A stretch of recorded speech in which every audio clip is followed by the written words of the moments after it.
মামা, হ্যাঁ বলো। কথা বলতে চাচ্ছিলাম। বলো, বসো, বসে বলো।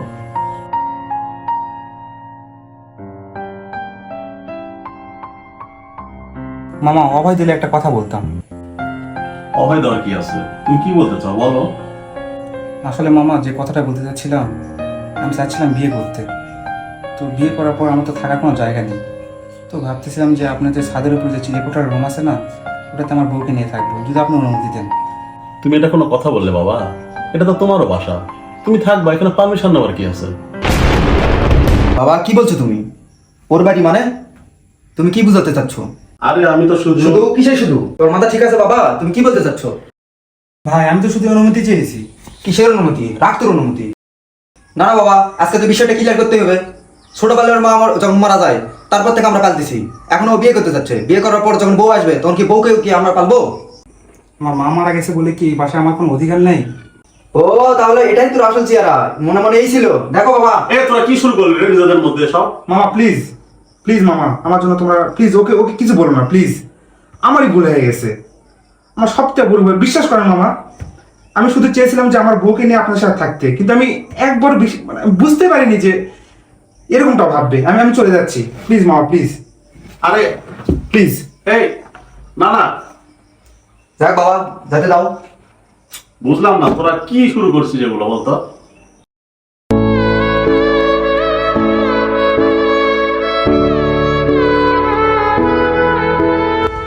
হ্যাঁ বন্ধু, নাই খোল, যে গরম পড়ছে।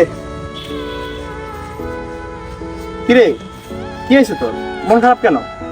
কি আর হবে রে মামা, যার মা নেই তার এই পৃথিবীতে আপন বলতে কেউ নেই। আচ্ছা কি হয়েছে, ঘটনাটা কি বলতো? তুই তো জানিস দোস্ত, ছোটবেলায় আমার মা মারা গেছে। তারপর থেকে আমি মামার বাসায় মানুষ। আমার মামা আমাকে ছোট থেকে মানুষ করছে। তো আমার মামাকে বললাম যে মামা, আমি তো বিয়ে করব, এই জন্য তোমার যেই ছাদের উপর যে চিলেকোঠা রুমটা আছে না মামার, আছে তো। ছাদের ওই চিলেকোঠা রুমটাই আমি আমার বউকে নিয়ে থাকতে চেয়েছিলাম। কিন্তু আমার মামা তো ভাই এত পরিমাণ বাজে ব্যবহার করলো আমার সাথে, আমি এটা একদম নিতে পারতেছি না ভাই। যে ভাইকে আমি এত ভালোবাসি, সে ভাই আমার সাথে আজকে পশুর মতো ব্যবহার করলো। আচ্ছা, এটা আমি একদম মনেই নেইনি, কিন্তু আমার মনে লাগছে কি জানিস, যে মামাকে আমি এত ভালোবাসি, যে মামা আমার জন্য জীবন দিয়ে দেয়, সে মামা আমার জন্য একটা প্রতিবাদটুকু করেনি। ও যে আমার সাথে এরকম পশুর মতো ব্যবহার করলো, একটুকু যদি ও মামা যদি আমার হয়ে একটু প্রতিবাদ করতো, আমার মনে শান্তি লাগতো। বন্ধু, তোকে আমি আগেই বলছিলাম যে তোর ভাগ তুই বুঝে নে, কারণ আমি জানি তোর মামা সুদখোর ঘুষখোর একদম বদমাইশ লোক। সালমান, আমি তোকে বলিনি তুই মামার ব্যাপারে কোনো খারাপ কথা বলবি না? তুই আমি বলছি তোকে 100 বার বলছি, তুই মামার ব্যাপারে কোনো খারাপ কথা বলবি না। আরে দোস্ত, এ শোন, আরে যা যা, যখন মারা খাবি না তখন এই বন্ধুর কথা ঠিকই মনে পড়বে, যা।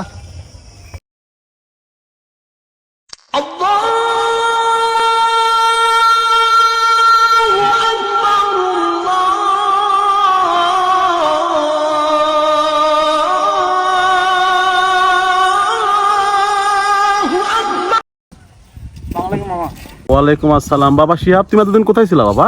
আসলে মামা, সেদিনের পর থেকে আপনাদের আমি একদম বিরক্ত করতে চাইনি। আপনাদের উপর বোঝা হয়ে থাকবো, এটা আমার সত্যি ভাবতে অনেক খারাপ লাগতেছিল। এই জন্য আপনাদের কাছ থেকে দূরে চলে গেছিলাম।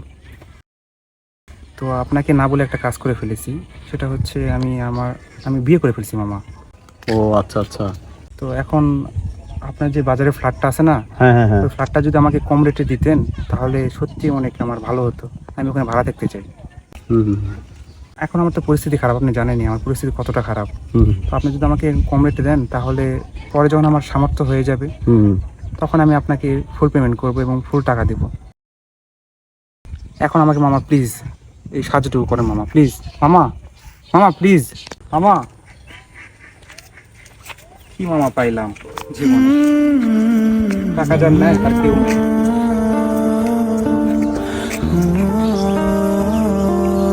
হ্যাঁ বাবা শিহাব, তুমি কোথায় আছো বাবা? আচ্ছা তুমি একটু ইমার্জেন্সি আমাদের এই স্কুলের পাশে যে পুকুরটা আছে না, হ্যাঁ হ্যাঁ স্কুলের সামনে, ওখানে একটু আসো তো বাবা, একটু ইমার্জেন্সি আসো। হ্যাঁ আচ্ছা বাবা, ঠিক আছে, আসো।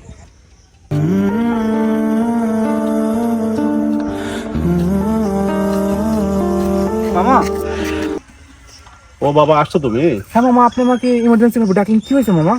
ও আচ্ছা, এই যে যে ফ্ল্যাটে কথা বলছিল না, হ্যাঁ। ফ্ল্যাটের চাবি তোমাকে দিলাম, তুমি বৌমাকে নিয়ে ওখানে উঠে যাও বাবা। ধন্যবাদ মামা, আপনি বিশ্বাস করেন আমি সময় মতো আপনাকে ভাড়া দিয়ে দিব। মামা তোমাকে ভাড়ার কথা বলছি আমি একবারও? তুমি কি মনে করো তোমার মামাকে? আরে তোমাকে আমি আমার নিজের সন্তানের মতো আমার লালন পালন করছি, নিজের সন্তানের চেয়ে তোমাকে বেশি ভালোবাসছি।